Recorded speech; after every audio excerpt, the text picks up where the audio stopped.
Ang lahat ng mga insekto ay dahan-daang nagsimulang sumulong patungo sa Taishu Steel. Sinimulan silang obserbahan ni Hong Yao at hindi niya maiwasang magtaka kung nailabas na ni Jiang Chen ang 9 mismo wing. Inilabas niya ang lahat ng mga insekto para balutin ang Taishu Steel. Ito ay napakahiwaga na kahit na ang Invincible Dreamer ay ginamit ito para sa kaliwanagan. Ang mga insekto na gutom, sa isang kisap mata ay nilamon ang Taishu Steel, na walang iniwang bakas. Nang mapagtanto ito, nagulat si Gu Kaixin, nakuha ni Jiang Chen ang Taishu Steel ng mag-isa, isang bagay na hindi niya maintindihan. Habang si Jiang Chen ay nakatayo sa tuktok ng Taishu Temple, si Jiang Weshuang ay umakyat ng ilang hakbang at nagsimulang titigan siya ng tahimik. Sa hitsurang puno ng puot ay tinanggap niya ang pagkatalo sa pagkakataong ito, ngunit nanumpa na ibibigay ang kanyang makakaya nang makipagkumpitensya sila sa ranggo ng mga prodigy ng Grand Xia. Sa halip na magpatuloy sa pag-akyat, tumalikod si Wes Huang at nagsimulang bumaba, tumingala sina Bai Feng at Tang Yin at nang masaksihan na maging si Jiang Wes Huang ay sumuko na, naisip ni Bai Feng na mas mabuting umatras. Sumang-ayon si Tang Ying at ayon sa kanya hindi na ito sulit dahil ang pag-akyat dito ay halos magbuwis ng kanilang buhay, at ang pagsulong pa ay makakasakit sa kanilang essence. Napagtanto na narating na ni Jiang Chen ang Taishu Temple, nagsimulang ngumiti sina Mu Hangqiu at Liu Sandao at hindi maiwasang makaramdam ng saya. Ayon sa kanila ang master ay hindi kapani-paniwala, at sa kabutihang palad ay natapos din nila ang kanilang misyon. Ang isang window ng ranggo ng system ay lumitaw sa kalangitan, ang una sa listahan ay si Jiang Chen na may 1008 na yugto, ang pangalawa ay si Jiang Weshuang na may 623 yugto, ang pangatlo ay ang Bai Feng na may 609 na yugto, panglima ay ang Tang Yin na may 600 yugto, ika-6. Ay sina Lei Zi at Liu Bizi na may 304 na yugto, at ang huli ay sina Liu Sandao at Mu Hangqiu na may 300 yugto. Si Gu Kaixin na naka-cross arms ay nagsimulang ngumiti dahil kung wala si Jiang Chen, ang iba ay hindi makakarating ng ganito. Nagsimulang tumingin si Hong Yao kay Jiang Chen nang may malambing na tingin, para sa kanya ay hindi kapani-paniwala at ang bagong henerasyong ito ay mas malakas kaysa sa kanila noon. Lumipas ang ilang minuto at si Jiang Chen ay nakatayo pa rin na walang ginagawa, at nang mapagtanto ito, si Hong Yao ay medyo nataranta at sa pagtataka na tingin ay nagsimulang magtaka kung bakit siya nagpatuloy sa pagtayo roon nang walang ulirat samantalang ang iba ay nakababa na. Si Jiang Chen ay nasa kanyang subconscious, ang Taishu Steel ay nai-teleport sa pugad ng insekto, at niyakap ito ng Little Nine, at ang kanyang level ay tumaas mula 22 hanggang 25, na nakakuha ng ilang libong halaga ng lumalamon. Noong sinabi niyang gusto niyang kainin ang bakal, sinadya niyang ibalik ito sa pugad ng insekto, ngayon ay nag-e-enjoy na siya at ilang beses pa siyang nag-level up.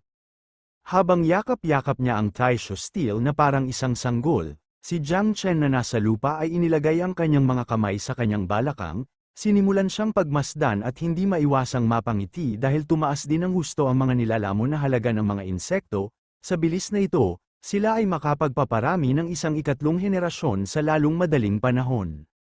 Hindi niya alam kung ang Steel at 9 mismo wings ay konektado sa ilang paraan. Lumitaw ang statistics window ng Taishu Steel, ito ay orihinal na isang abyssal anchor stone, na matatagpuan sa ilalim ng abyss. Ito ay isang compact artifact at isa sa mga pangunahing essences ng abyss. Naisip ni Jiang Chen na ang Taishu Steel ay nagmula sa kailaliman at dahil ang Little Nine ay ang pinuno ng kalaliman, hindi nakakagulat na gusto niya ang steel higit sa sinuman. Si Jiang Chen ay lumabas mula sa pugad ng insekto at bumalik sa realidad, at sa sandaling yon, sa lugar kung saan naroon ang Taishu Steel, nagsimulang lumitaw ang poisonous mist. Nang mapansin ito, si Jiang Chen ay naging alerto at nataranta sa parehong oras. Habang ang kanyang katawan ay napapalibutan ng poisonous mist, siya ay dinala sa ibang lugar. Siya ay kinilala bilang master ng Taishu Realm, kahit saan man niya matagpuan ang kanyang sarili. Sa isang pag-iisip, maaari siyang mag-teleport pabalik sa Taishu Realm anumang sandali, walang sinuman maliban sa master ang maaaring magbukas ng mga pinto ng Taishu Hall.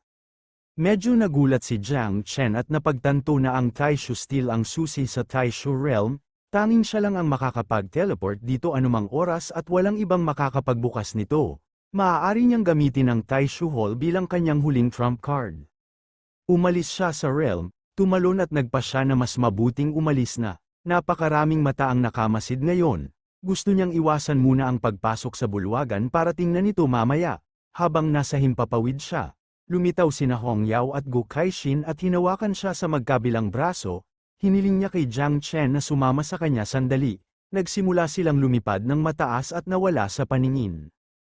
Ang lahat ng mga kalahok ng kampo ay nagsimulang tumingin sa langit at naisip na ang Heavenly Blade King ay nakuha ang Poison Demon. Iniisip na ito ay dapat na nauugnay sa Taishu Steel, ang ilan ay nag-isip na ito ay nangyayari sa kanya dahil sa pagiging masyadong mapagmataas.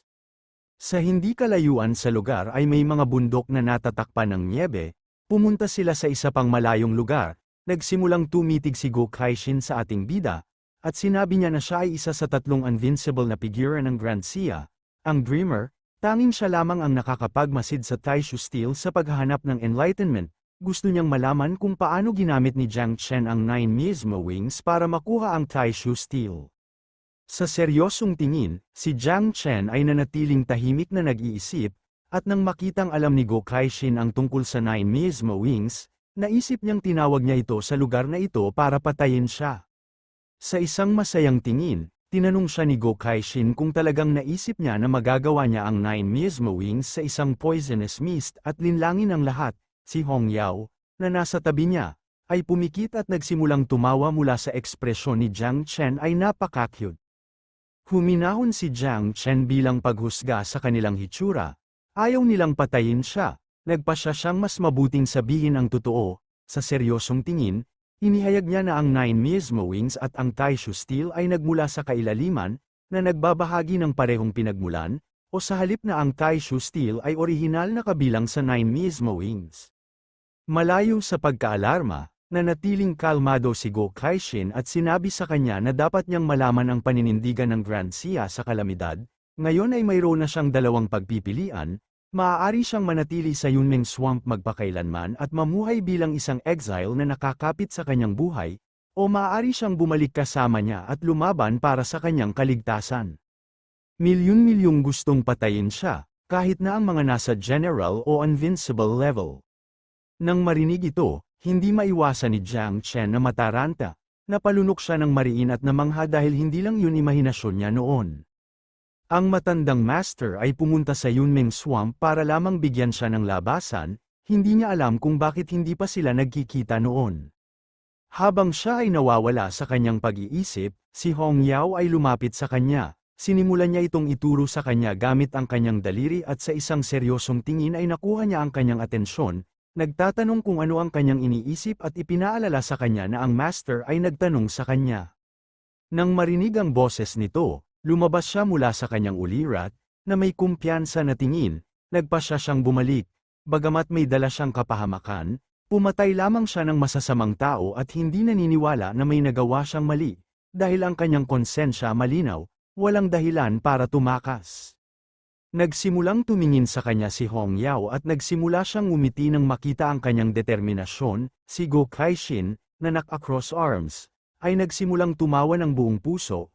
Wala siyang inaasahan mula sa kanyang alagad na napili, kahit na ayaw niyang aminin ito, kahit hindi kasing husay niya noon si Ji Gang. Medyo nalilito si Jiang Chen dahil hindi niya alam kung ano ang kinalaman ni Uncle Ji Gang dito. Pumikit si Hong Yao, ipinatong ang kamao sa balikat nito, at hiniling sa kanya na alalahanin na siya ang kanyang nakatatandang kapatid at si Uncle Ji Gang ang pangalawang kuya. Ipinaliwanag niya na noon, si Ji Gang ay muntik nang mamatay sa kamay ni General Xiao nang salakayin niya ang pamilya Xiao para nakawin si Tita Tang. Sinabihan siya ng master na humawak sa kanyang posisyon, ngunit ayaw niya. Upang kaladkarin ng master at bilang kinahinatnan, sa huli, siya ay ipinatapon sa Chujiang City. Napagtanto ni Jiang Chen na si Uncle Ji Gang ay nagtataglay din ng sama ng loob sa pamilya Xiao. Tinalikuran sila ni Go Kaixin at binanggit na hindi na mahalaga ang mga lumang sama ng loob. Sila man ay invincible o general, basta't matatag ang kalooban ni Jiang Chen, sila bilang master at disipulo ay haharap sa kanila ng magkasama, Kapag bumalik sila kay Jiang Nan, ang kanyang espada ay ang magbubukas ng landas para kay Jiang Chen. Ang mga salitang ito ay higit pa sa sapat upang pasiglahin si Jiang Chen. Habang naka-cross arms siya, lumuhad si Jiang Chen sa kanyang harapan at hinihiling sa kanya na tanggapin ang paggalang ng kanyang alagad. Sa parehong oras sa lungsod, sumikat ang araw at sa isang napakataas na gusali. Naganap ang isang pagpupulong ng mga general. Ang pinakamataas na commander ng war zone ng Jiangnan na nagngangalang Duan Xinghai ay pinagsalikop ang kanyang mga kamay at may kalmadong tingin. Binanggit na dahil ang lahat ng 12 na may titulong hari ng Jiangnan ay nagtipon maliban kay Guo Kaixin at ni Anhangya. Nagpasya siyang dumiretso sa punto, lahat ay nagsimulang magbigay pansin at ipinaliwanag niya iyon batay sa kanilang pananaliksik. Ang poisonous mist ni Jiang Chen ay ang 9 miasma winds. Ayon sa ipinagbabawal na ordinansa ng Grand Xia, sino mang gumising sa isang uri ng kalamidad o kumokontrol sa isang bagay na bawal ay dapat patayin ng walang awa. Humihingi ng opinyon sa iba tungkol dito, ang lolo ni Mo Hangqiu. Isang pulang buhok na lalaki na nagngangalang Mo Henian ang nagtaas ng kanyang kamay at nakangiting sinabi na kahit na ang 9 miasma winds ay nagdulot ng malaking sakuna sa mga nakaraang panahon. Halos imposible na ito ay lumaki sa ganoong sukat sa kasalukuyan. Naniniwala siya na hanggat nasa ilalim ng wastong pangangasiwa si Jiang Chen, hindi ito dapat maging isang malaking problema at sa pinakamasamang kaso maaari nilang kunin ang 9 miasma wings at sirain ito. Hindi na kailangang patayin si Jiang Chen, ang ama ni Tang Jing. Isang lalaking nagngangalang Tang Wangchuan ang nagtaas ng kanyang kamay at sumang-ayon siya sa kanyang pagtatasa dahil ang ipinagbabawal na ordinansa ng Grand Xia ay inilabas 500 taon na ang nakalilipas. Noon, ang Grand Xia ay hindi kapani-paniwalang mahina ngunit ngayon, malakas na ang Grand Xia at mas nababaluktot nilang mapag-usapan ang mga bagay na bawal. Nagsimulang mag-usap ang dalawa sa mga general para makita kung sino ang konektado kay Jiang Chen mula pa noong una. Narinig nila na ang apo ni Mo Henian ay medyo napalapit kay Jiang Che sa Prodigy Camp. Si Jiang Chen ay kabilang sa Ji Gang at Tang Wangchuan. Ang anak na babae, si Tang Jing, ay nakikisali din kay Ji Gang. Nang marinig ito, si Tang Wangchuan ay nagalit. At sa sandaling yun, ang pinto ng silid ay nabasag sa mga piraso, na lumikha ng isang malaking kurtina ng usok, na iniwan ng lahat sa pagkabigla. Ang taong sumisira sa pinto ay walang iba kundi ang matandang Xiao Yuanchen mula sa pamilya Xiao, na gustong patayin si Jiang Chen sa lahat ng paraan. Habang ang kanyang katawan ay napapaligiran ng malakas na enerhiya, sinimulan niyang ituro ang espada sa kanila at gamit ang isang tumingin na puno ng puot. Sinabi niya sa kanila na sinumang maglakas loob na magsalita para kay Jiang Chen ay dapat munang maging handa sa pagtikim ng kanyang espada. Nang makita si General Xiao, si Duan Xinghai ay nataranta at humingi ng tawad kay Guo Kaixin. Kung hindi dahil sa pakikialam ni General Xiao, marahil ay tumulong siya sa pakikipag-ayos nito. Ngunit ngayon ay nag-iisa na siya. Umaasa siyang hindi bulag na protektahan ng Heavenly Blade King si Jiang Chen at kalad ka rin din ang sarili pababa. Makalipas ang ilang oras, dumating sina Duan, Ji Gang at ang iba pa sa lugar kung saan pupunta ang kampo. At ipinaliwanag ni Duan na si General Xiao ang nag-deploy ng Heavenly Punishment Squadron. Lahat sila ay nakatago sa mga kalapit na bundok. Ayon kay Ji Gang, ito ay isang engranding senaryo at napagtanto din niya na si Jiang Chen at ang iba pa ay kailangang bumalik sa lalong madaling panahon. Na may galit na tingin, hinawakan niya ang hawakan ng espada. Kung sumiklab ang labanan, siya at si Tang Jing ay bubunot ng kanilang mga espada. Ang mga lumang sama ng loob at ang mga bago ay lulutasin ng magkasama. Sinabi niya kay Duan na ang Night Watch ng Chujiang ay nasa kanyang mga kamay na. Si Duan ay nataranta at nagsimulang manginig ang kanyang kamay. Nang siya ay nakialam sa kasal, si Duan ang nakasama niya, at ngayon ay handa na siyang manggulo muli. Si Yun Xiaoke na nakapikit, nilagay ang kamay sa kanyang baywang.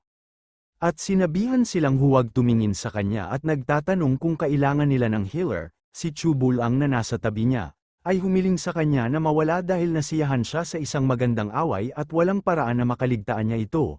Nakangiting hiniling ni Tang Jing sa matandang Ji na huwag masyadong formal dahil pamilya sila. Nagsimula siyang tumuro sa langit at nakakita ng maliwanag na liwanag.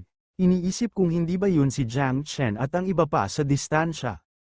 Hindi kalayuan sa isang bundok ay ang squadron ng matandang Xiao, na natagpuan ang kanilang target. Nagsimula siyang tumuro sa langit gamit ang kanyang daliri at nag-utos sa Heavenly Punishment Squadron na maghanda, at hiniling din sa Godly Crossbows na maghanda sa pagbaril.